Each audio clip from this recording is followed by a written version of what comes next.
اہدنا الصراط المستقیم، تو ہمیں سیدھا راستہ چلا، یعنی اس پر ہمیں ثابت قدمی عطا فرما، کیونکہ سیدھے راستے پر رہنا یہ تمام نعمتوں سے اعلیٰ نعمت ہے۔ کیوں؟ کیونکہ صراط مستقیم سے مراد یہاں پر اگر عقائد مراد لیے جائیں تو یہ انبیاء علیہم السلام کا راستہ ہے، کیونکہ تمام کے تمام انبیاء کرام علیہم السلام نے اللہ تعالیٰ کی توحید اور وحدانیت کو بیان کیا۔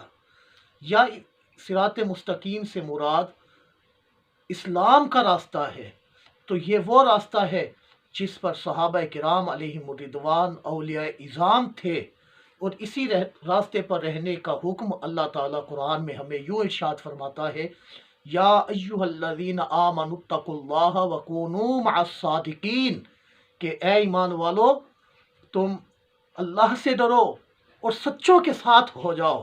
یعنی یہ وہ لوگ ہیں جو ہمیشہ یاد الہی میں مستغرق رہتے تھے، اور اگر ان سے گناہ صغیرہ بھی ہو جاتا تھا تو اس کے اوپر یہ تڑپ اٹھتے تھے اور ہمیشہ اس کو یاد رکھتے تھے اور اللہ سے دعائیں مانگتے تھے، توبہ کرتے تھے، اور اللہ تعالیٰ فرماتا ہے ان اللہ یحب التوابین، کہ اللہ تعالیٰ تو توبہ کرنے والوں کو خوب پسند فرماتا ہے، بہت پسند فرماتا ہے۔ بہرحال گناہ اور یہ نیکیاں کر کے بھول جایا کرتے تھے۔